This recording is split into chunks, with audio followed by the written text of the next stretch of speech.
Hola, ¿cómo están? Bienvenidos a su podcast en el que hablamos de negocios, inversiones, emprendimiento, política, teorías conspirativas, básicamente la vida cotidiana. Yo soy Nacho. Yo soy Leonardo, así que empecemos con este podcast. El día de hoy tenemos la parte 2 con un gran invitado, economista, español.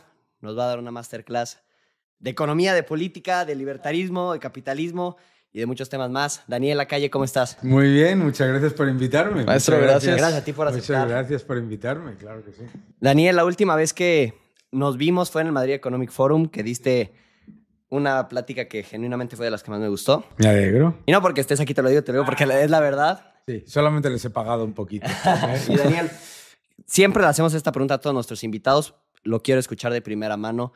En pocas palabras, ¿quién es Daniel Lacalle para los que no te conozcan? Bueno, pues no, yo creo que es bastante sencillo.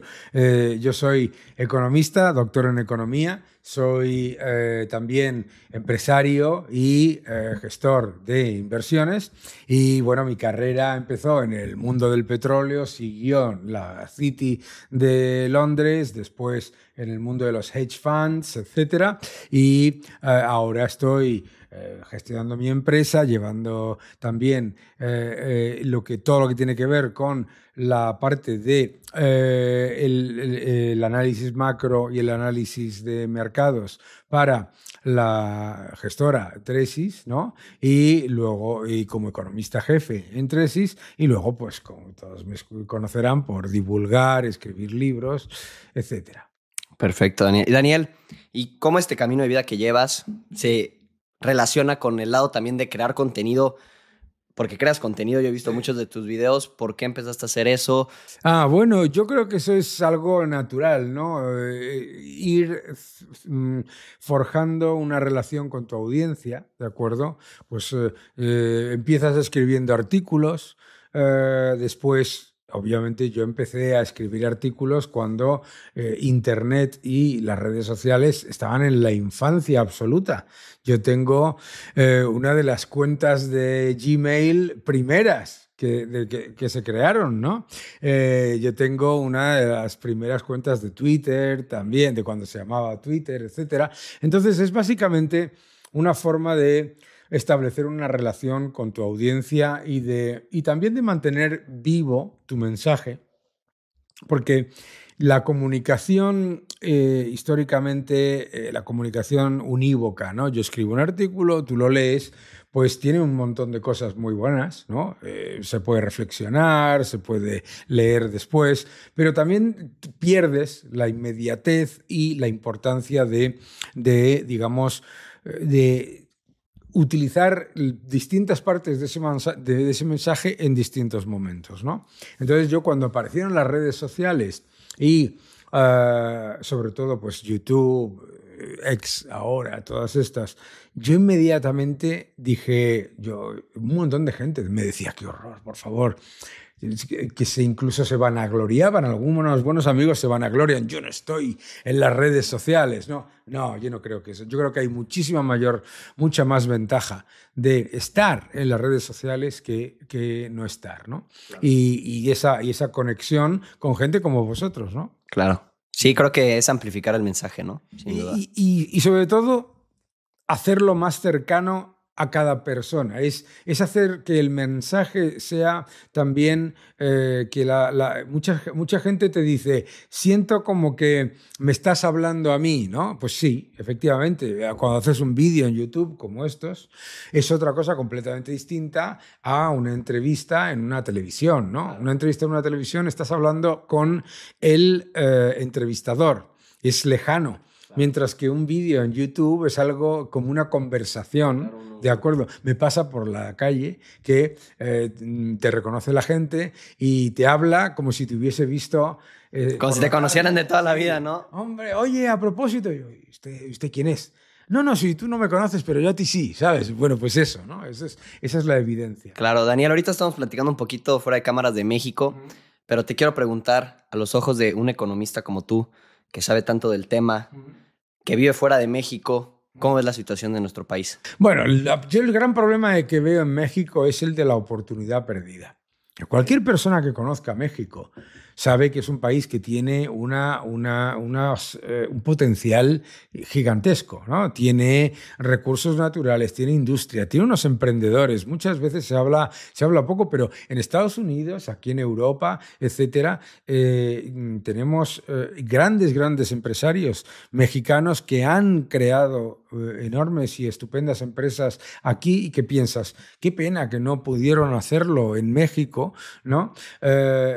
Para mí es la pérdida de la oportunidad, ¿no? El ver un país que tiene demografía, que tiene recursos naturales, que tiene potencial económico, que está haciendo frontera con Estados Unidos y debería estar, cuando Estados Unidos crece al 3,8%, debería estar creciendo al 6%. Y escucho a la señora Sheinbaum vanagloriarse de que se crece al 1%, ¿no? Pues ese tipo de problemas. Entonces, ese es para mí casi te diría que la definición de la economía mexicana, que tiene el capital humano, tiene el emprendimiento, tiene una enorme ventaja también geoestratégica por donde está localizada, ¿sabes? Tiene los recursos naturales y, sin embargo, pues una fiscalidad equivocada, un sistema legal extremadamente normativista, muchísimas cosas hacen que la economía mexicana, pues desafortunadamente, se quede lejos de ese potencial, ¿no? Claro, y vemos que México, desde que entró Morena, estos autoproclamados enemigos número 1 del neoliberalismo, que de hecho lo dijiste en tu video, y te quería preguntar, porque tú dijiste que Claudia Sheinbaum y su gobierno estaban en la noche socialdemócrata. Sí. ¿Eso a qué te referías? Bueno, ella decía que habían conseguido sacar a México de la noche del neoliberalismo. Con todos mis respetos, señora Sheinbaum, México no ha tenido liberalismo nunca. Ese es el gran problema, entre otras cosas, de México, que México no ha tenido una revolución liberal como otras economías, ¿no? Y entonces se le llama neoliberalismo, como dice un buen amigo mío, que Alberto Mingardi explica que la definición perfecta del neoliberalismo, que es lo poco que hay y lo mucho que falta, ¿eh? Claro.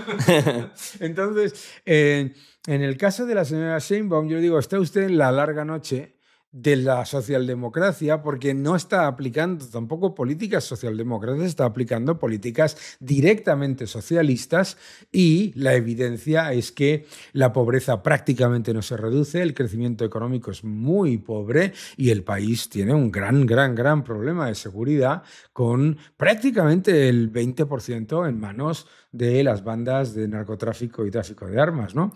Entonces yo creo que lo decía desde esa digamos, comentario irónico a su comentario de que estaban saliendo de la larga noche del neoliberalismo. Pues desafortunadamente para los mexicanos, México nunca ha tenido liberalismo. Ha tenido intentos frágiles, tímidos, de liberalismo, pero fíjate, pues Pemex sigue siendo desafortunadamente una empresa estatal, el número de empresas que son estatales o que son ligadas al Estado directamente por ese normativismo y esa intromisión estatal es elevadísimo, ¿no?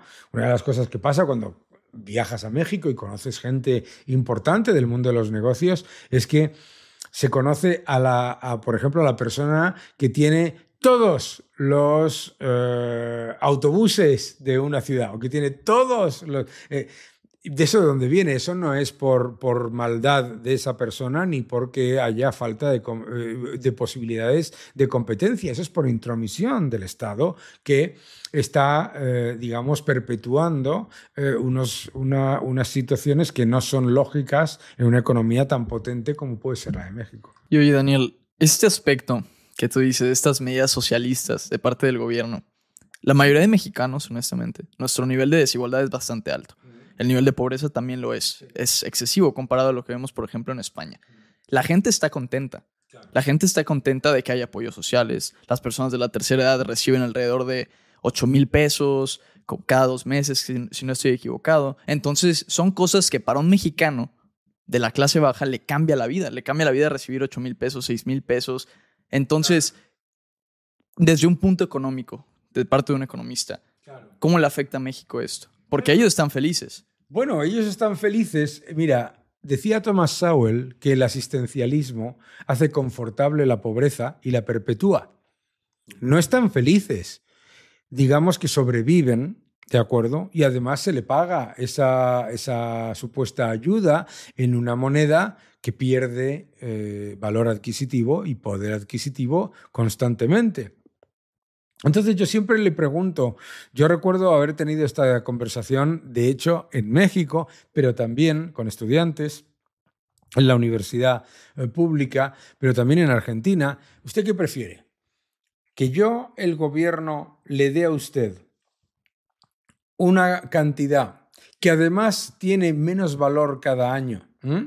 ¿O que le dé la facilidad para que usted llegue a conseguir sus objetivos de manera, digamos, con todas las garantías legales y de seguridad inversora? ¿Usted qué prefiere? Y entonces siempre me decían, bueno, pero es que tiene que haber una protección social.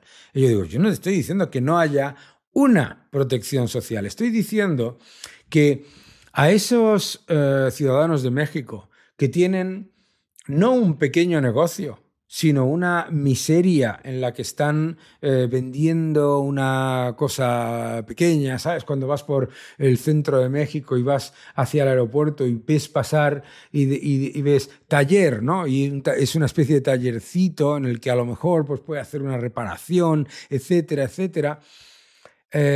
Y pasas por casas en las que pone, cuidado, esta casa no se vende, ¿sabes?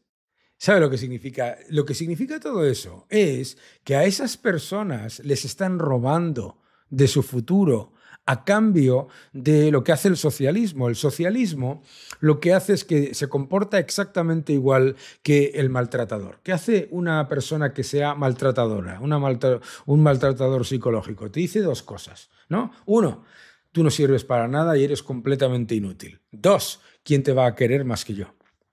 Y así genera un sistema de dependencia. Y eso es lo que ha pasado en México, que personas pues dicen, bueno, pues oye, por lo menos yo recibo 8,000 pesos. Es que usted no debería recibir 8,000 pesos. Usted debería haber tenido la posibilidad de ahorrar, de crecer, de ganar más y tener su... y eso no significa que no haya una ayuda para las personas que estén en una situación, digamos, imposible. Pero claro, lo que hace Morena es, vamos a relegar al máximo posible de gente a la pobreza, a la miseria absoluta, les damos una ayuda pagada con un peso que cada vez vale menos y... O decimos que se ha reducido la pobreza. No, usted no ha reducido la pobreza. Usted lo que ha hecho ha sido literalmente subvencionar la pobreza. Y eso no es la solución para una sociedad, ¿no? Entonces, es complicado porque mucha gente piensa que, digamos, claro, mucha gente piensa, Dios mío, es que yo...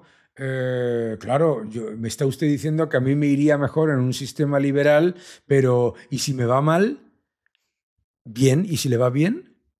¿Por qué parte usted de la base de que le va mal? ¿Sabes por qué? Porque le han metido en la cabeza, desde que es chico, una y otra vez, sin mí no puedes, tú solo no sabes, etcétera, etcétera, ¿no? Esto es muy evidente con los jóvenes y claro, pues hay que mostrarles que el camino de la libertad exige responsabilidad, pero que es muchísimo más próspero y eso no significa que no vaya a haber apoyos a las personas más desfavorecidas para que salgan de esa situación y mejoren, no para que se perpetúen en esa situación, que es lo que hace Morena.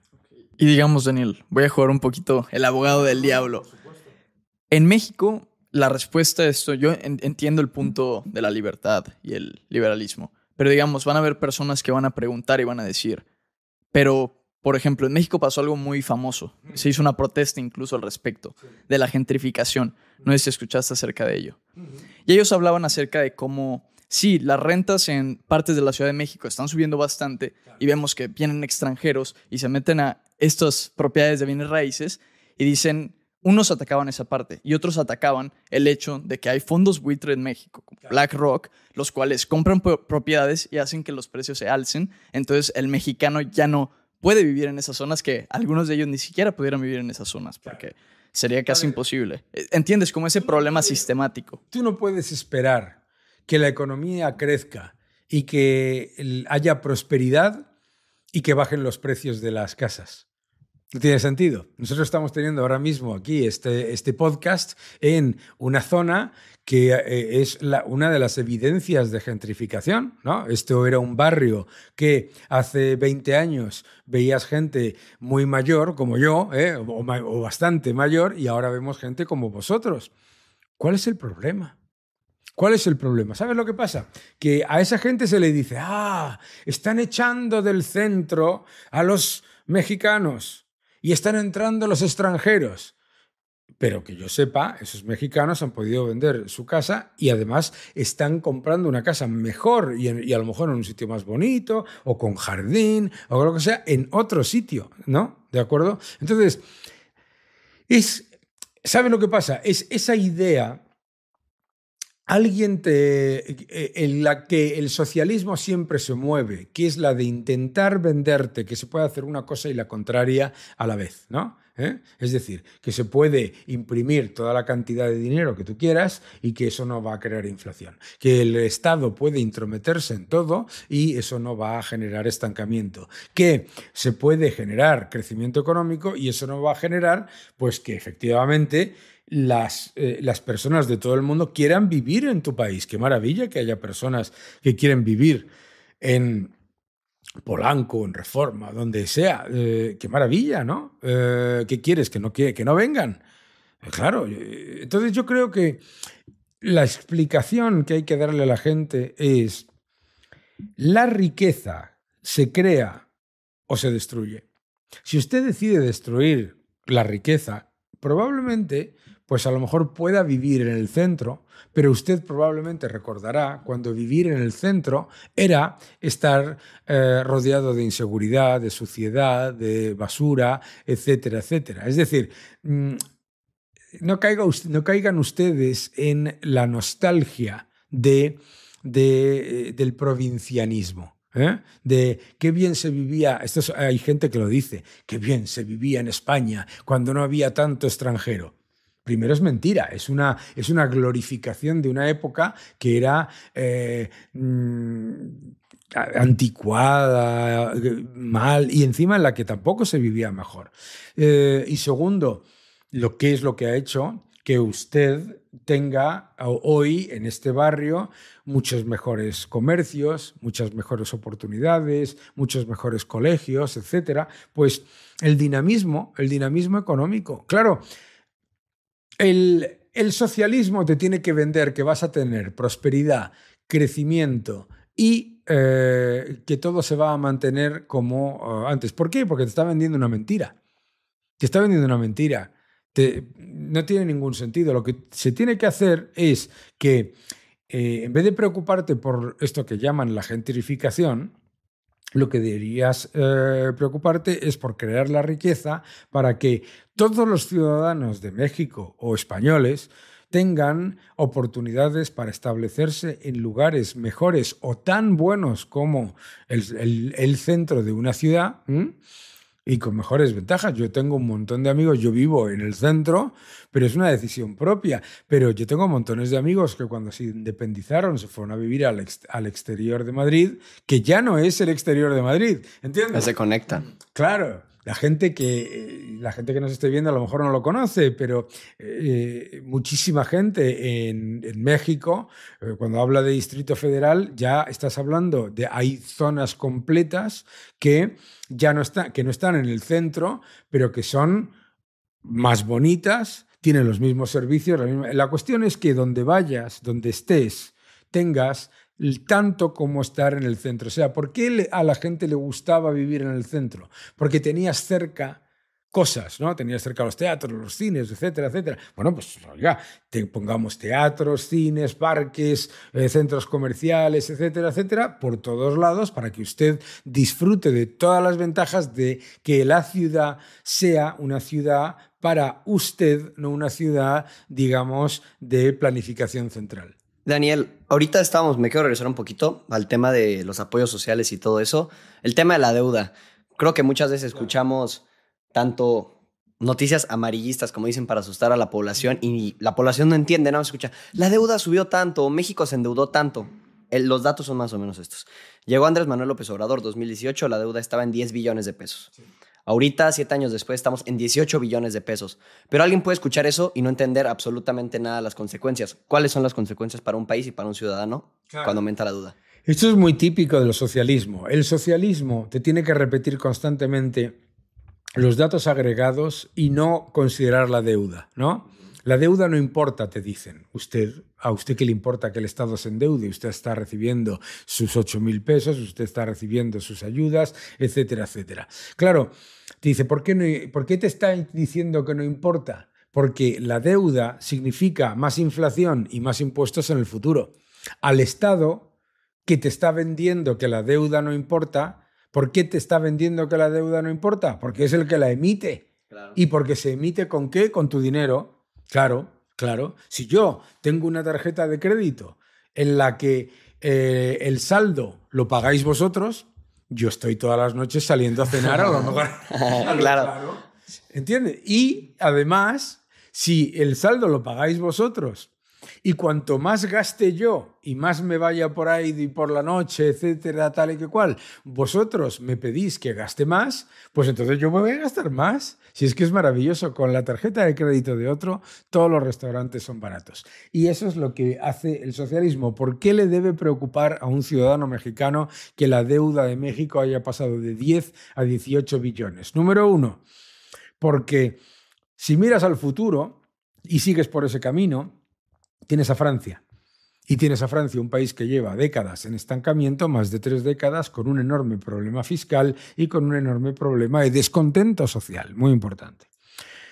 Número 2, o sea, lo primero que tienes que entender es que no debes seguir ese camino, ¿no? Y lo segundo que debes entender es que la deuda que asume el gobierno de México significa para todos los ciudadanos de México, los que pagan impuestos y los que no, más inflación, que es el impuesto escondido, y más impuestos también. ¿Por qué la deuda es más inflación?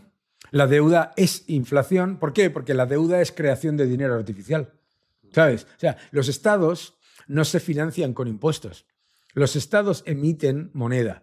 Algunos estados tienen soberanía monetaria, como es México, y emiten su propia moneda. Otros, cuando gastan, están emitiendo la moneda que han asumido. Pues España el euro, yo qué sé, El Salvador el dólar, lo que pueda ser, ¿no? Ecuador, el dólar, pero también está emitiendo dinero. Lo que pasa es que cuando emites una moneda, como es el dólar o como es el euro, las limitaciones son mucho mayores porque no tienes a un banco central que está monetizando, es decir, imprimiendo ese dinero, ¿de acuerdo? Entonces, la gente tiene que entender que el dinero como lo conocemos es deuda pública y que la deuda pública, cuando va perdiendo valor porque los ciudadanos, primero del propio país y después del resto del mundo, consideran que la solvencia del país está cayendo, entonces aparece la inflación. La inflación es el equivalente literalmente al impago lento de la deuda emitida por los estados. ¿Y existe un caso en el que la deuda para un país sea buena o no? ¿Cómo? ¿Para algún país la deuda puede llegar a ser buena? O sea, sí, no, la deuda es un instrumento. La deuda es un instrumento. La deuda se puede utilizar para, en un momento puntual, pues por ejemplo, si imagínate, llega la pandemia y el Estado reduce sus ingresos, aumenta su deuda, pero no aumenta los impuestos. Bueno, eso puede hacer que a futuro el crecimiento sea mayor y los estados que de hecho no subieron impuestos y subieron la deuda porque bajaban sus ingresos, esos estados han reducido luego la deuda mucho más rápidamente. ¿De acuerdo? La deuda es un instrumento como cualquiera. Lo que pasa es que, claro, ¿por qué consideramos la deuda pública un peligro? Porque la tendencia del Estado a considerar que todo el engranaje del tejido empresarial y de las familias del país van siempre a poder pagar más impuestos es altísima. Claro. Entonces, una empresa, cuando toma deuda, ¿qué es lo primero que está pensando? ¿Qué rentabilidad voy a sacar? ¿Qué inversión voy a hacer que va a dar más crecimiento, más solvencia a esta empresa? No está pensando en, voy a pedir un préstamo para gastar en gasto corriente. El Estado sí. El Estado dice, voy a tomar un préstamo para gastar en gasto corriente. Y entonces empeora la calidad crediticia y eso se refleja en la inflación. Y Daniel, ¿y para un país, en tu opinión, qué debería ser más importante? ¿La pobreza o la pobreza extrema? ¿Apoyar a qué sector? Porque en México la pobreza extrema pues literalmente no se ha reducido nada en los últimos 7 años y te han querido vender que la pobreza sí, pero la pobreza extrema no. Entonces quiero entender cómo... Claro. Bueno, primero, la pobreza en México no se ha reducido. Lo que se ha hecho ha sido subvencionarla. Claro. Y de hecho la propia Sheinbaum lo dice. La propia Sheinbaum dice, con los programas de ayudas estatales hemos reducido la pobreza. No. Una persona, lo que ha hecho usted ha sido darle una subvención, sigue siendo pobre y recibe una subvención. ¿De acuerdo? Y la pobreza extrema. ¿Qué es lo más importante? Siempre la pobreza extrema, ¿vale?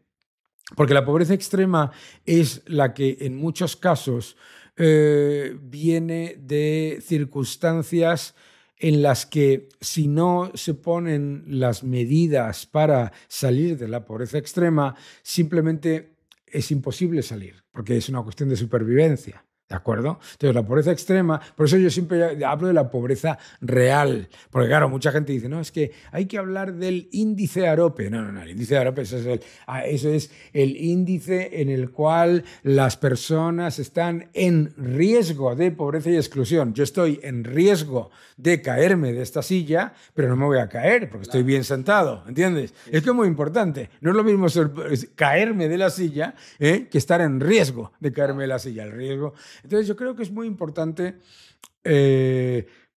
primero ver por qué no se ha reducido la pobreza en México, la pobreza extrema, y segundo, que la que dicen que han reducido, esas 10 millones de personas que han salido de la pobreza, no les ha sacado usted de la pobreza en el nanosegundo en el que esa transferencia estatal desapareciese por cualquier causa, sea por inflación o sea simplemente porque desaparece, esa persona vuelve a ser pobre de solemnidad. Claro. Digamos, en el caso que nosotros tenemos de pobreza y pobreza extrema, hablamos acerca de lo que estamos haciendo mal económicamente como país. ¿Qué sería lo que deberíamos de estar haciendo correctamente para sacar al país de la situación en la que está México? Bueno, lo primero es que lo primero que hay que hacer es creer en el propio país y en ese potencial que tiene, ¿no? Que yo comentaba antes.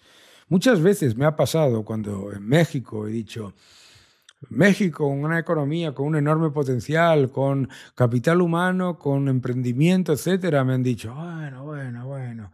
No, primero que te lo tienes que creer porque es un hecho, ¿no? Y segundo, yo creo que es muy importante darse cuenta que un país como México debería crecer al 3,5, 4% mínimo, con los recursos que tiene, ¿no? Entonces, ¿qué es lo que tiene que hacer más? Pues políticas para que la inmensa mayoría de las empresas de México, que no son pequeñas, son nano empresas. La mayoría de las empresas de México son una persona con un carrito. Para que la gente lo entienda. Y como aquí en España la mayoría de las empresas son también microempresas, pero obviamente en México la situación es muchísimo más volátil. ¿Y por qué hay tantísima economía no reglada, sumergida, como la quieras llamar? ¿Por qué hay tanta economía sumergida? Pues porque no puede emerger. Claro, porque no puede emerger. Entonces, hay que poner el acento en, digamos, en vez de intentar llevar a cabo ingeniería social, en darle las herramientas a los ciudadanos de México para que el que tiene una pequeña tiendita en la que vende 4 cosas, la convierta en una tienda en la que venda 10. El que tiene una tienda que vende 10, la convierta en una tienda que vende 50. No es por falta de población, no es por falta de mercado, y no es por falta de oportunidades que te da ahora además la tecnología, ¿no? Por lo tanto, pues hay que creer en México, hay que creer en los empresarios mexicanos, hay que creer en los ciudadanos mexicanos y potenciar el autoemprendimiento, potenciar el crecimiento empresarial, potenciar la inversión extranjera. O sea, fíjate lo que hablábamos antes de el odio a la gentrificación. También existe en México el odio a la inversión extranjera. Has dicho tú, es que viene BlackRock y compra pisos. ¿Y BlackRock por qué compra pisos? Para que esos pisos sean más atractivos, porque es una zona donde hay atractivo, donde hay oportunidades, etcétera. Deberías valorarlo como algo positivo. BlackRock no hace que los pisos suban. ¿Vale? BlackRock, ni Daniel, ni el hombre más rico de los ricos de los ricos de los ricos del mundo. Si hay BlackRock no tiene ni el 0,1% de los pisos de México. La lógica económica te dicta que el 0,1% no dicta el precio de nada, porque si el 0,1% de los propietarios dictasen el precio de una propiedad, pues entonces, no sé, ¿qué te puedo decir? Pues las tazas valdrían 3.000 euros o 3.000 dólares. No, lo que tenemos que hacer es, en vez de intentar echarle la culpa de la subida del precio de los pisos a BlackRock o a los turistas o a no sé cuántos, decir, ¿por qué suben los pisos más que lo que usted gana? Porque están imprimiendo moneda. Deje de pedirle cosas gratis al gobierno, que se las va a dar en una moneda que cada vez vale menos. No se preocupe, que se las va a dar. No se le preocupe para nada. Usted va al gobierno y le dice, quiero más subvenciones, más subvenciones. Le da igual, te las da en un papelito que cada vez vale menos. Pero lo que está pasando con la vivienda en México, igual que lo que está pasando con la vivienda en España, no tiene nada que ver ni con BlackRock ni con los turistas. Tiene que ver con el hecho de que la vivienda no está subiendo, se está hundiendo el valor de la moneda en la que la mides. Ese es el problema. Claro. Entonces, fíjate la trampa.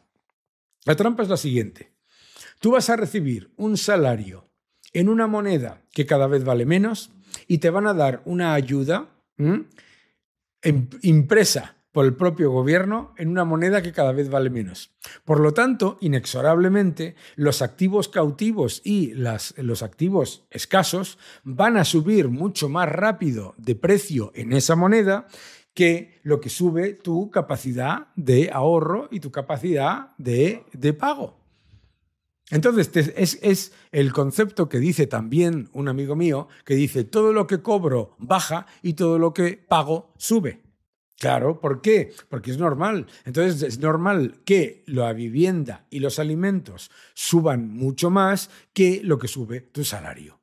Claro. Y además, como luego viene el gobierno y calcula la inflación en una cesta en la que le mueven cosas. Le mueven cositas. Y, por ejemplo, en México, de repente, baja la vivienda, que es lo que más ha subido, de la cesta, ¿entiendes? Pues te dicen, hombre, si tenemos la inflación bajo control. No, eso no es la inflación. La inflación es la pérdida del poder adquisitivo de la moneda, no la subida de los precios. La subida de los precios es una consecuencia de la inflación. Ok. Ese concepto está interesante. Y me gustaría preguntarte, es algo que yo siempre tengo la duda y debato mucho con Leo.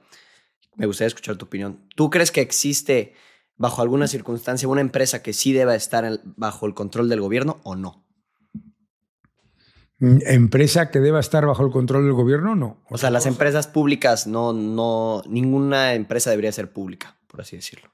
Es que tenemos que diferenciar, y esto es muy, fíjate qué importante es lo que has dicho tú, bajo el control del gobierno. Tenemos que diferenciar lo que es un servicio público con lo que es la gestión política. El socialismo siempre te dice, lo público. Es tuyo, casi que casi, ¿no? Como si fuera tuyo. Sí, sí, sí.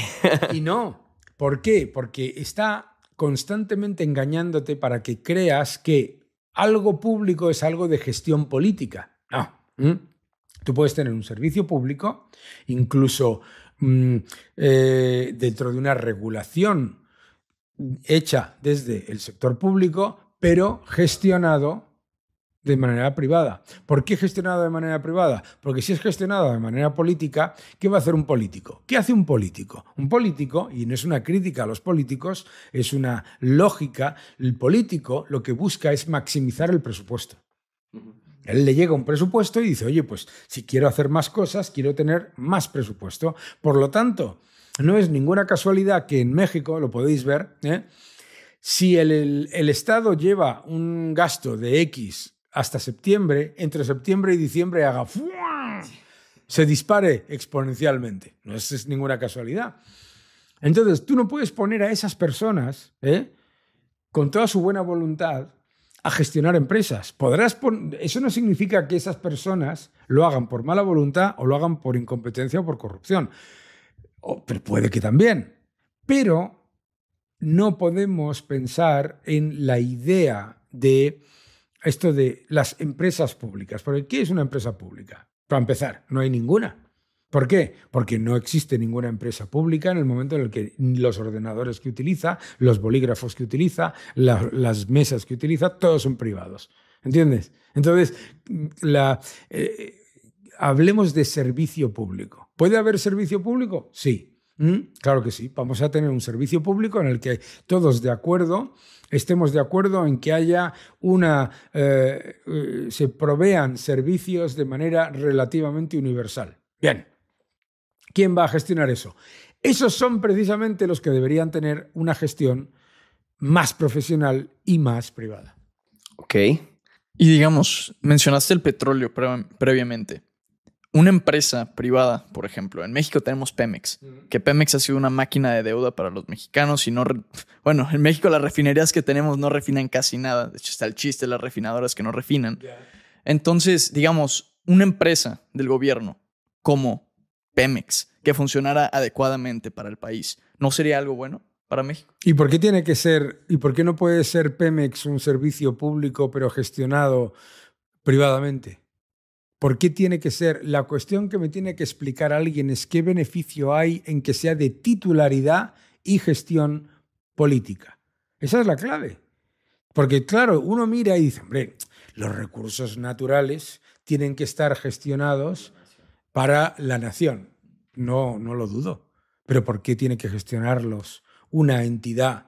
Tú has ido vas a los edificios de Pemex y hasta que llegas a alguien que hace algo, pasas por un montón de gente. Está bueno.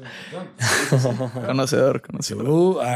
Tú vas, luego, o sea, ¿cómo puede ser que una empresa como Pemex haya con los recursos naturales que tiene, esté gestionando esos recursos naturales de una manera tan absolutamente incompetente? Porque la producción es un desastre, la rentabilidad de la rentabilidad sobre el capital empleado es un desastre, es un endeudamiento constante, etcétera, etcétera. Construye refinerías que no necesita, no desarrolla el petróleo no convencional. Todo eso dices, pero, o sea, ¿y cuál es el problema? ¿El problema es el recurso? No. El problema es los ingenieros. Tampoco lo sé por qué los ingenieros de Pemex, cuando se van de Pemex y se van a otra empresa, resulta que son de los mejores, ¿no? ¿Cuál es el problema? El problema es, te lo voy a explicar con otro ejemplo de otra empresa pública de petróleo, Petrobras. Petrobras. Mira, cuando tú vas a la sede de Petrobras, hay una carretera gigantesca y hay un edificio gigantesco a la izquierda y otro a la derecha de la carretera, ¿no? Y hay un puente. Y yo me acuerdo, estando ahí, y me dijo una persona allí, no voy a decir quién me lo dijo, porque es alguien conocido, me dijo, mira, ahí se crea valor y ahí se destruye. ¿Qué es lo que había ahí? Los políticos, ¿entiendes? O sea, ahí se crean miles de millones de dólares de valor para el país y ahí se destruye. Entonces, lo que tenemos que empezar a recordarle a los políticos es que lo público, como se dice en el mundo anglosajón, es lo privado. Eso es lo público, no lo político.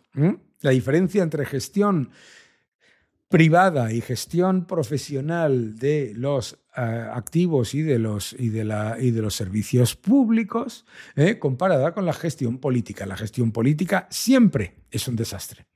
Siempre es un desastre. Y eso es algo que cualquier ciudadano que haya vivido, pues haya visto uno detrás de otro los equipos directivos de Pemex, pues le sorprenderá ver que directivos de Pemex pasaban de ser alcaldes o ser diputados a ser directivos de una petrolera. ¿Qué sabe un directivo, un alcalde, con todos mis respetos a todos ellos? ¿Qué sabe de verdad sobre recuperación terciaria? Pensará que son pensiones, no sabe nada, ¿entiendes? Entonces yo creo que eso hay que decirlo de manera clarísima. Claro que puede haber, claro que debe haber servicios que acordemos como sociedad que sean servicios públicos, pero no tienen que ser de titularidad política ni de gestión política, que es una gran diferencia. Y en este caso y en este ejemplo que nos estás dando, lo que entiendo es lo siguiente, como para tratar de traducirlo. Es decir, Pemex ahorita es manejada por políticos, porque es la realidad, que ponen al primo, al amigo, al que no sabe nada de petróleo, a que administre una empresa de petróleo, ¿no? Bueno, lo que tú dirías que es la solución es que ese grupo de políticos no tengan acceso como tal a la administración empresarial, claro. Que la chamba del político sea pagarle a esa empresa lo mismo que le estaría pagando. Sí, o sea, lo mismo que le está pagando. El único rol que debería tener, si el recurso petrolero lo considera el Estado como algo que debe ser de servicio público y por lo tanto el Estado quiere que la gasolina y el diésel y el gas natural en México sean más baratos y asequibles a todos, entonces del presupuesto del Estado le puede dar una transferencia a la empresa para que tú y yo paguemos una gasolina o un gas natural o un diésel que sea digamos, o que las personas que no tienen acceso a pagarlo, pues tengan una transferencia. Pero no que con la excusa de que es un recurso natural, resulta que te cargas la producción, resulta que es que México está no a punto, es que México ya importa petróleo. Sí. Es que México importa petróleo. Es que es la evidencia empírica.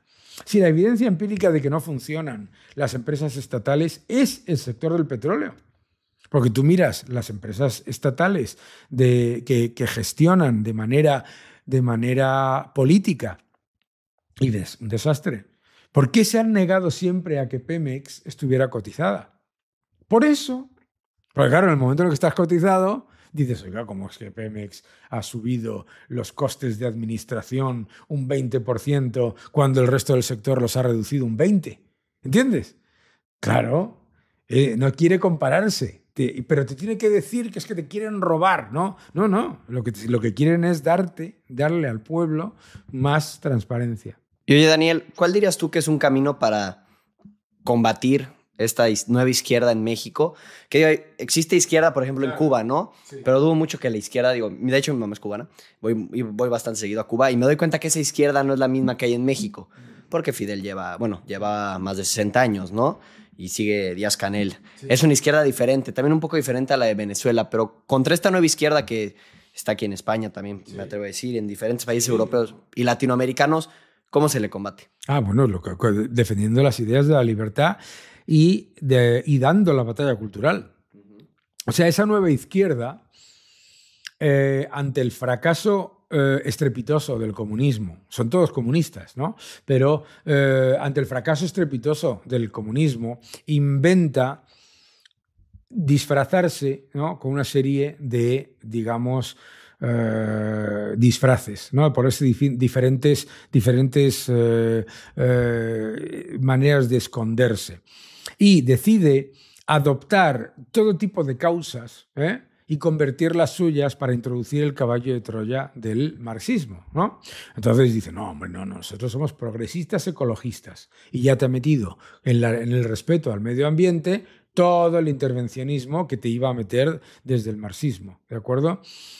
La defensa de los derechos de la mujer, de los derechos de la comunidad LGTBI, y ya te han metido la ingeniería social y el control social, etcétera, etcétera. Entonces, ¿cómo se le combate? Pues no teniendo complejos.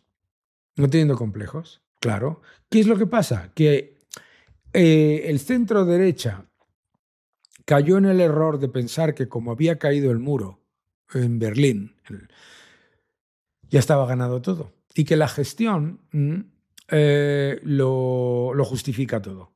No. No, porque la gestión se puede vender bien y se puede vender mal. ¿Entiendes? ¿A qué te refieres con la gestión? Sí, el centro derecha siempre acude a la idea tecnócrata de que lo que importa es gestionar. Ellos gestionan mejor. Y hay un montón de gente que dice, ¿por qué? Me dicen que la deuda es mala y se han endeudado. Me dicen que los impuestos son malos y nos han crujido impuestos. Me dicen que... Claro, ¿entiendes? El problema de ese concepto de la tecnocracia es que la tecnocracia es el disfraz del estatismo. Entonces, se llama a sí misma tecnocracia, que lo que significa es perpetuar los desequilibrios estatales utilizando las herramientas que tienen, que son la deuda, los impuestos y la regulación. Bueno, entonces resulta que cuando el centro derecha deja de dar la batalla cultural y deja de introducir una serie de conceptos básicos que son los que informan nuestra visión de lo que es la sociedad, los principios y valores de la sociedad, y se decide que de lo único que va a hablar es de gestión, pues los ciudadanos, y no equivocadamente, dicen, pues yo no veo la diferencia. Claro. Y Daniel, me surge otra duda.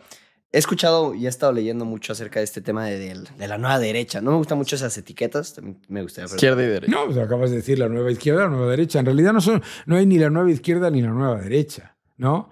Lo que hay es la recuperación de la batalla cultural.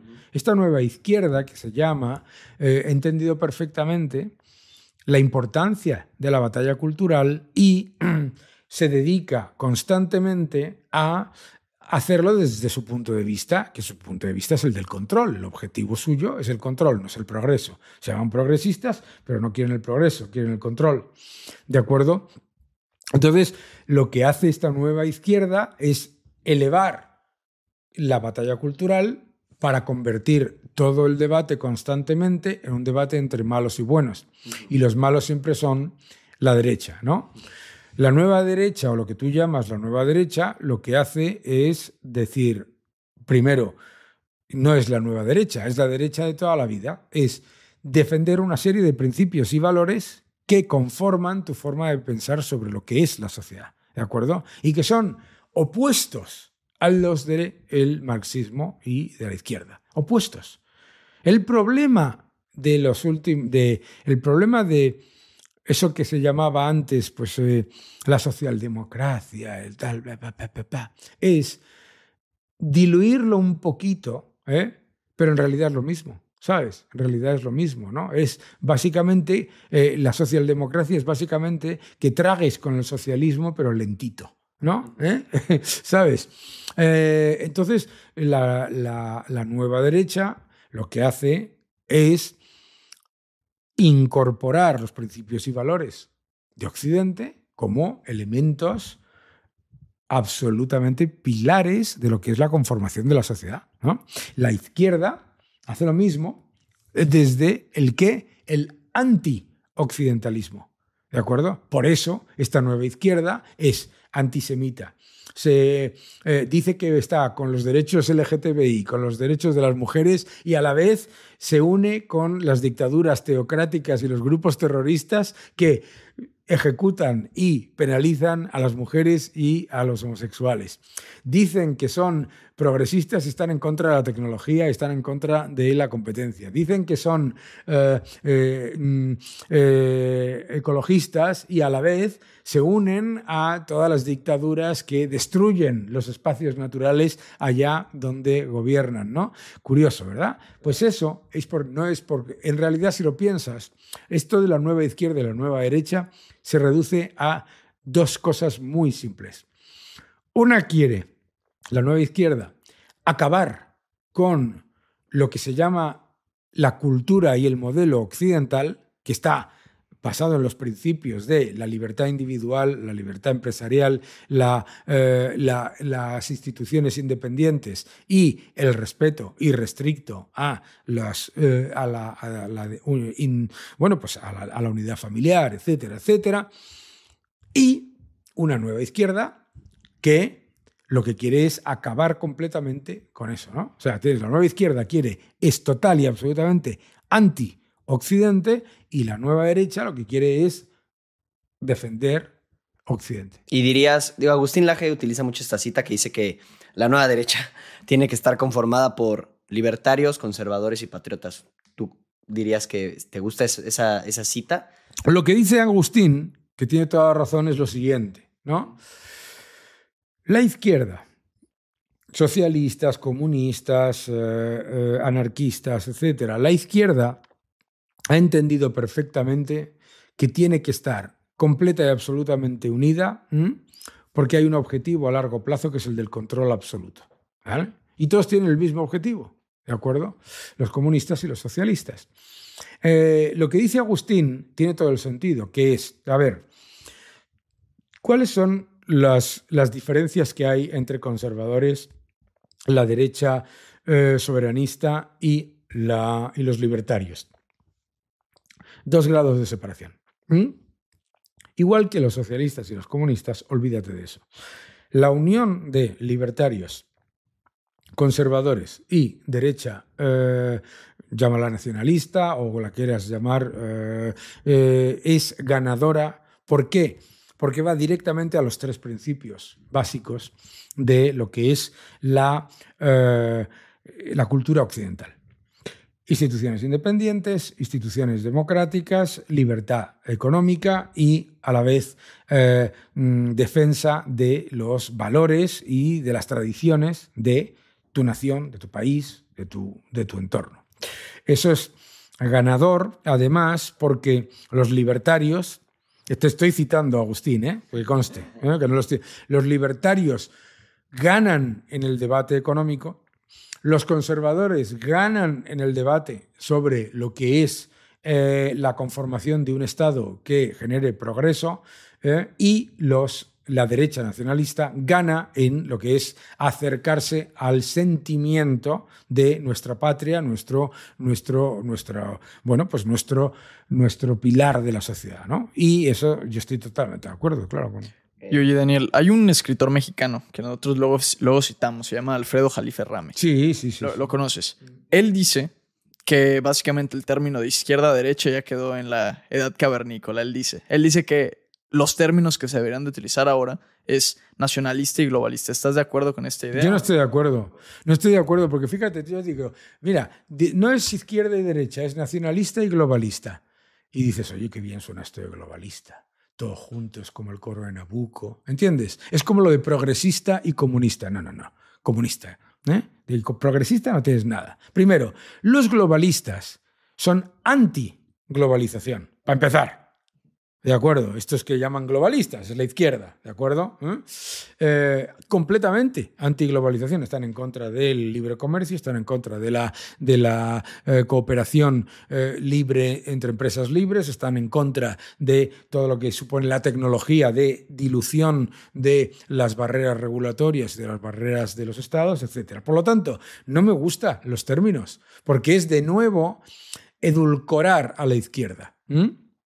No le llames izquierda y no los llames derecha. ¿Por qué? Es de izquierda y es derecha. Es izquierda en el concepto gramsciano de la izquierda, que es el de la supresión constante del individuo ante la creación de un ser humano uniforme dictado por una élite autoproclamada. ¿Vale? Eso es a lo que se llama globalismo, nueva izquierda, llama lo que quieras. Nada de globalismo. Eso es la destrucción del individuo y de la nación. Y nacionalistas tampoco, porque no es cierto que los libertarios o que los conservadores sean nacionalistas. Otra cosa es que estén orgullosos de su país. Yo entiendo, pero vamos, que un mexicano no esté orgulloso de México es o porque no conoce México o porque le han adoctrinado, ¿no? Claro. O sea, estoy yo orgulloso de México y no soy mexicano, ¿sabes? ¿Entiendes? O sea, esto de los son globalistas y las naciones no les importan. ¿Cómo que las naciones no les importan? Si no paran de hacer nacioncitas. Si se dedican a crear pequeñas naciones de indígenas y de no sé qué y de patatín. Claro. Empezar a dividir en pequeñas naciones. Pero el objetivo, ¿por qué? Porque el objetivo es el control. Es la mejor manera de controlar a los ciudadanos, creando constantemente pequeños subgrupos que tú puedas estar constantemente enfrentando entre ellos. Okay. Y Daniel, ¿qué dirías acerca de los tecnócratas, la hipervigilancia, las CBDCs, como toda esta corriente que... No. Es que yo he escuchado muchas personas que lo venden como si fuera derecha y la verdad es que no siento que vaya por ahí. No, eso es estatismo. Lo explico aquí en mi libro, El Nuevo Orden Económico Mundial. Espero que os guste, lo voy a poner así para que... Claro. Ya está en tercera edición. Eso es estatismo. Eso es la glorificación de la estructura burocrática estatal a toda costa. Y el estatismo utiliza como tonto útil a la nueva izquierda, a la ultraizquierda.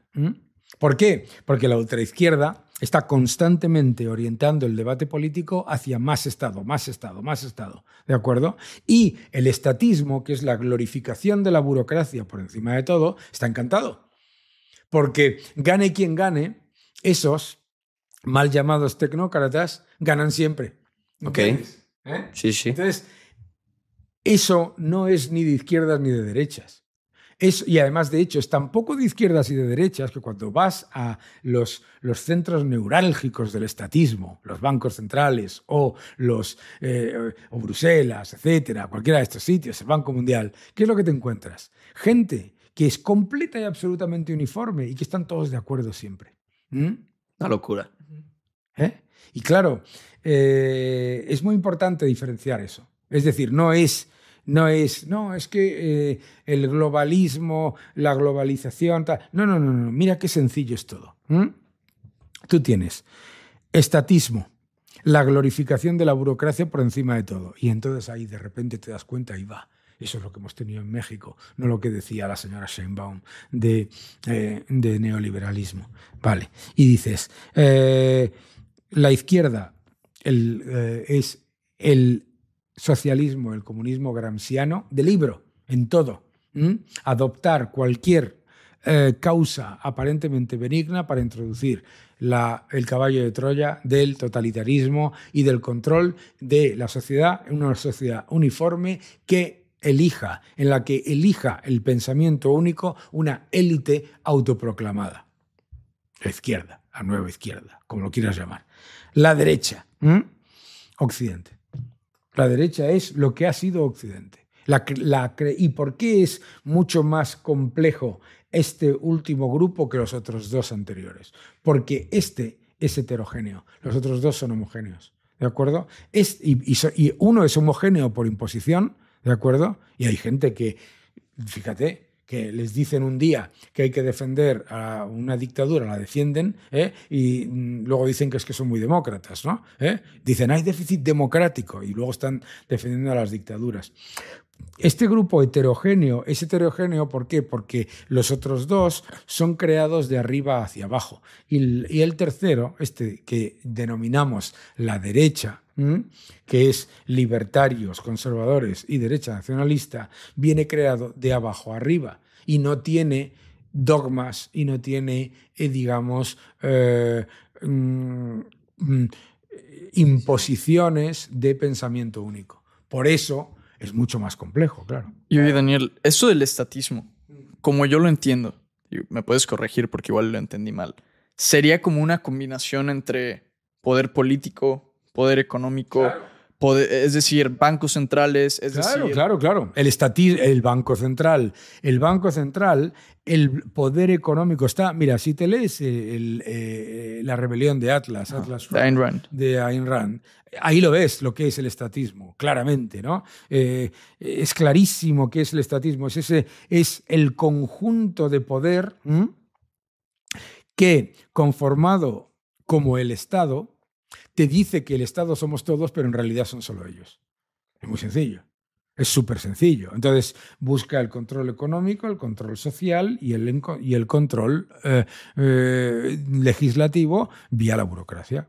Y se pudiera decir que la derecha está en contra del estatismo. Se puede decir que la derecha nacionalista y los conservadores de toda la vida están en contra del estatismo, porque uno de los principios básicos del conservadurismo y de la derecha nacionalista es el de tener unas instituciones estatales y unas instituciones independientes que lo que hagan sea ayudar a los ciudadanos a defenderse del gobierno. El estatismo lo único que hace es moverse alrededor del gobierno, el que sea, da igual.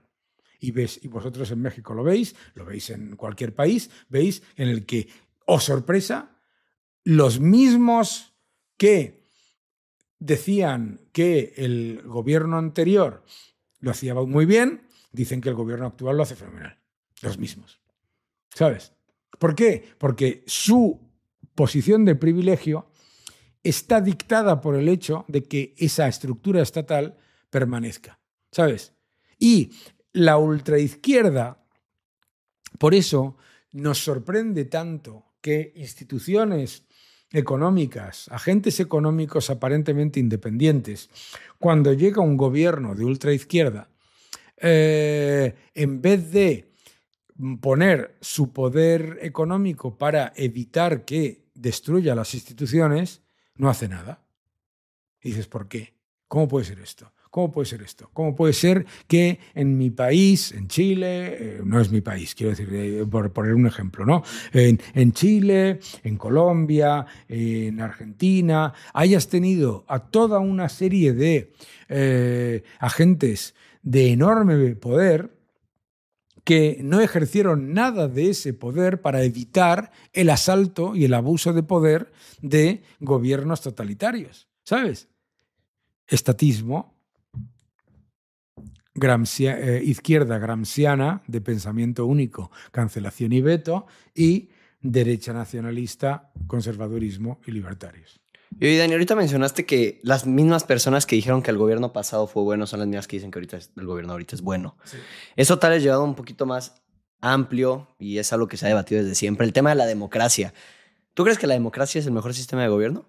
Yo creo que la democracia es el mejor sistema de gobierno que conocemos. Ok. Con dentro de todas las cosas negativas que tiene la democracia, cualquier persona que haya visto o vivido una no democracia, un sistema autoritario y totalitario, sabe que la democracia es mejor. Es más incómodo, es más molesto, ¿sabes? Claro, un montón de gente dice, uy, mira qué bien va China. Mira qué bien va China, es mejor un sistema autoritario. La razón por la que tú crees que va muy bien China es porque no te enteras. No porque no, ¿entiendes? O sea, lo que tiene la democracia es lo incómodo que tiene la libertad. Lo incómodo que tiene la libertad es la imperfección, ¿sabes? La crítica. Claro, efectivamente, es que allí todo el mundo tiene un plan a 100 años. No, todo el mundo no. Está impuesto. ¿Entiendes lo que te quiero decir?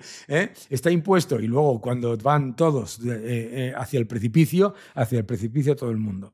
Entonces, yo creo que es importante defender la maravillosa imperfección de la democracia. Es verdad que molesto que dentro de 4 años vamos a tener que poner a otra persona y esa persona puede ser de otra ideología que no me gusta a mí. Eso es mucho mejor que la uniformidad, incluso si la uniformidad, si tú me dijeses, Daniel, mañana vas a tener el poder absoluto en España, tú, no te preocupes, Daniel Lacalle va a tener el poder absoluto y vas a poder implementar tus ideas de manera sin ningún tipo de contestación, etc. Y yo te diría, no. ¿Y sabes por qué te diría no? Porque sé que me voy a equivocar. Y sé que en democracia también te vas a equivocar, pero te equivocas menos. ¿Entiendes? Por los contrapesos. Por los contrapesos. Es mejor tener un contra... Es mejor... O sea, la gente dice, ¿qué molesta es la justicia independiente, ¿no? Vamos a tener una justicia que diga lo que yo quiera. No, yo no quiero una justicia que diga lo que yo quiera, ¿sabes? Yo quiero una justicia que sea incómoda para mí y que aunque sepa que tenga razón con respecto a un caso o lo que sea, pues es mejor que haya una persona culpable que haya salido libre a que haya una persona libre que esté que se haga culpable, ¿no? Las instituciones independientes son muy molestas y por eso no le gustan a ningún partido político. Claro. Y todos intentan escorarlo hacia lo suyo. Pero eso es extremadamente peligroso, ¿no? Es extremadamente peligroso. Y por supuesto, las instituciones no son nunca 100% independientes. Pero lo que tienes que buscar es el máximo nivel de independencia. ¿De acuerdo? Por eso cuando te dicen, no, es que si la judicatura la eligen entre los partidos mayoritarios, ya no es independiente. No, es más independiente que si lo eligiera, ¿entiendes? Es un sistema imperfectamente perfecto. Claro. Daniel, yo creo que existe mucha... Antes decían que en el futuro iban a censurar toda la información y que nunca te ibas a poder enterar la verdad. Yo creo que ahorita existe un exceso de información y es difícil encontrar entre ese exceso de información la llamada verdad, ¿no? ¿Tú cuáles serían unas recomendaciones que le darías a una persona tal vez de nuestra edad, 22, 21 años, que está en la cuerda floja entre caer ideas que no le van a cambiar la vida, no le van a hacer nada bien, pero le están coqueteando, o caer en las ideas de la libertad, como tú lo dijiste? ¿Cuáles son esos pasos que tú le recomendarías seguir? Yo no le recomendaría seguir ninguno. Fíjate, ¿por qué? Porque vuelvo a ese ser abyecto que era Antonio Gramsci, ¿no? Yo no estoy aquí para decirte a ti qué es lo que tienes que pensar. Yo confío profundamente en ti. A lo mejor puedes estar en desacuerdo conmigo, pero yo no tengo por qué molestarme en pensar, no solamente no, sino que yo confío en el ser humano libre. Y lo único que le pido al sistema es que te dé la libertad. Ahora tienes la libertad. Ahora tienes la libertad para informarte de manera independiente y de informarte adecuadamente y de no estar dogmatizado. También tienes la libertad para elegir ser dogmatizado y ser, digamos, sectarizado. ¿Sabes? Entonces, igual que la libertad religiosa puede llevar a que haya gente que se apunte a una secta, que ahí, ¿de acuerdo? La libertad religiosa también hace que las religiones sean mucho mejores. Y yo lo que pido simplemente es libertad. Por lo tanto, ¿qué le recomendaría yo a la gente? Que trate la información igual que debes tratar el riesgo de caer en una secta destructiva. ¿De acuerdo? ¿Qué es lo que busca una secta destructiva a la hora de atraerte y mantenerte ahí dentro? Que es lo que hace el gramscismo, esto que llamas tú la nueva izquierda. Primero, separarte de tu familia. Segundo, separarte de tu grupo de amigos, que ya no puedes ni siquiera ir a tomarte algo con tus amigos porque no piensan exactamente lo que piensas tú, y etcétera. ¿Sabes? Funciona exactamente, si lo piensas.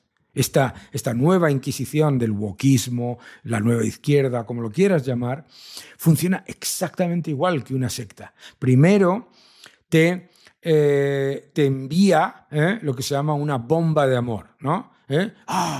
Me van a dar prosperidad, casa, felicidad, no voy a tener que pensar, voy a poder dedicarme todo el día a no hacer nada porque me van a pagar por no trabajar. Es una maravilla, love bomb. Lo primero, así funcionan todas las sectas. Segundo, represión.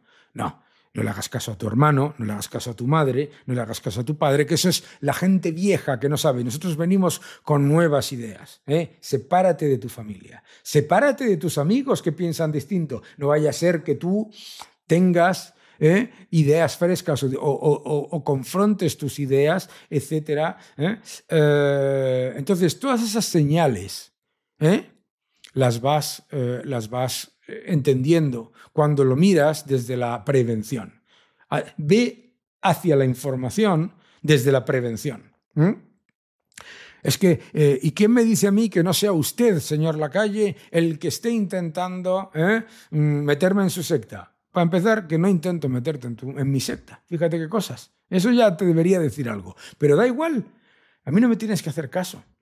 Lo que yo quiero es que tú me escuches a mí. Si te parece que tengo razón o si te parece que no tengo razón, como vosotros habéis hecho, me decías, voy a hablar, fíjate que tú me has dicho casi como excusándote, voy a ser un poco como el abogado del diablo. No, sé el abogado del diablo. Esto es la libertad, esto es lo maravilloso. Esto que hemos tenido, esta conversación, debía ser lo normal. Lo normal, desafortunadamente, se ha convertido en el adoctrinamiento. El adoctrinamiento es sectario, que es que tú te sientas que no puedes ser nada más que de un grupo en el que se te va introduciendo el pensamiento único. Y además, el sectarismo, Gramsci es que es clarísimo, busca precisamente para encontrar a su grupo de control perfecto, estar constantemente introduciendo una idea y la contraria. ¿De acuerdo? Soy feminista y a la vez estoy a favor del burka y del hijab y de la ablación femenina porque es que son sus costumbres.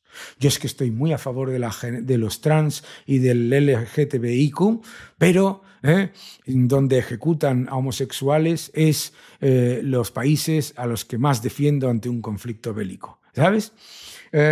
Estoy a favor de que haya progreso, pero estoy en contra de la tecnología, estoy en contra de las grandes empresas, estoy en contra. ¿Entiendes? Eso es literalmente cómo funciona cualquier secta destructiva, y la nueva izquierda que tú llamas, que es la de toda la vida, es una secta destructiva. Y yo lo sé porque mis padres eran de izquierda. Mis padres eran de izquierda y lo vi y lo he visto. Y he visto cómo funcionan las purgas, un elemento esencial, ¿vale? La imposición constante de un mensaje y el contrario para ver quién es el que es realmente leal, purgar al que es más leal para que todo el mundo se sienta amedrentado, la introducción del pensamiento único, pero un pensamiento único que impone una élite supuestamente intelectual, que de intelectual no tiene nada. Pues eso. Una locura. Eso. Se podría decir que, creo que con lo que me quedo, lo que me acabas de decir, de esa última parte, es que invitas a todos a que ejerzan su libertad, pero parte de la libertad también es la responsabilidad, ¿no? Claro, no, es que la libertad y la responsabilidad son dos caras de la misma moneda. Claro, la gente te dice, no, es que claro, si me das libertad, me puede ir mal y te puede ir bien. ¿Por qué te va a ir mal? Es que y vuelvo a lo que hace la izquierda. La izquierda utiliza la estrategia del maltratador y es esencial esa estrategia, igual que en una secta, para que seas incapaz de salir de la secta.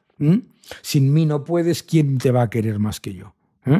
Y si no funciona, la culpa no es mía, la culpa es del neoliberalismo, de la reunión de ABA, me da igual, ¿sabes? Claro. Eso es lo que tienes que... Entonces, lo que yo le digo a la gente es, ejerce tu libertad, pero siempre, cuando tú ejerzas tu libertad a la hora de informarte, piensa quién está siguiendo las líneas rojas, las alarmas del sectarismo. Piénsalo. ¿Cómo claro. eso? ¿Quién está llevando a cabo esas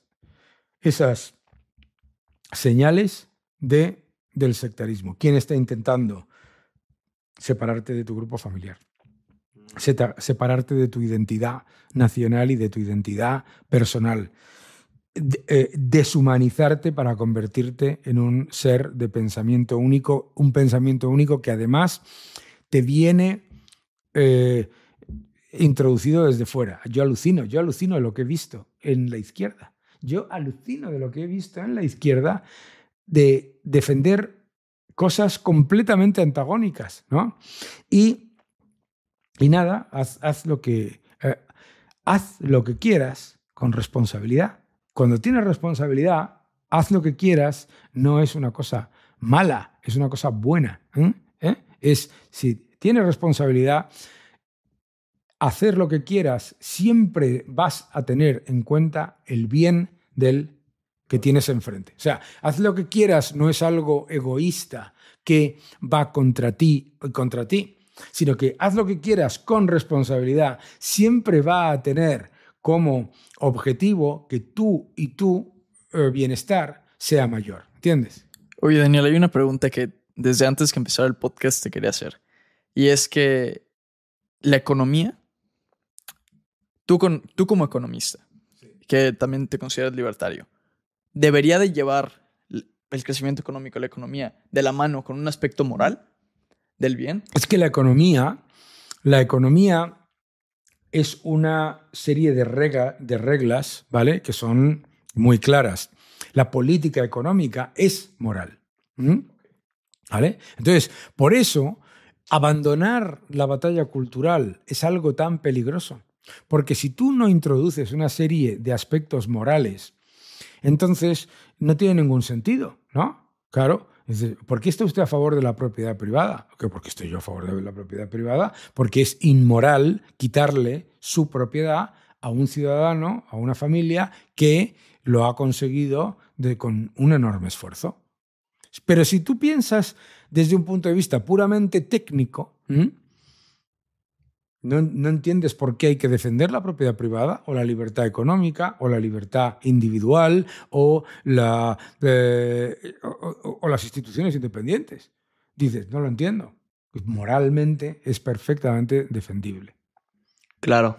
Yo digo que los estatistas, los que ahorita mencionamos, son los que pueden caer en eso, ¿no? De ver todo tal vez sin moralidad, todo en base a números, todo en base a... No, ni siquiera, no, es que no lo ven en base a números, lo ven en base a un sistema moral extractivo, que es el de perpetuar a toda costa la burocracia.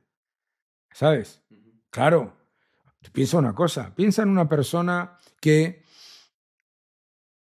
Si conoces el sistema para ascender y llegar a algún sitio en estos grandes entes burocráticos, no está basado en la meritocracia, no está basado en la competencia, está basado en toda una serie de reglas no escritas que son muy difíciles, ¿no? Por eso.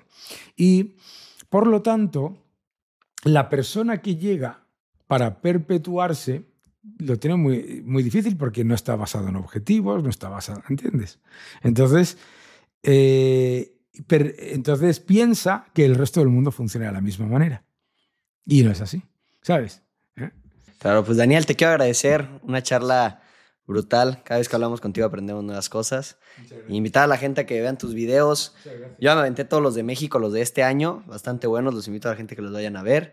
Y parte 3 esperemos pronto igual en México. Ahí tienes tu casa. Hombre, eso sería buenísimo.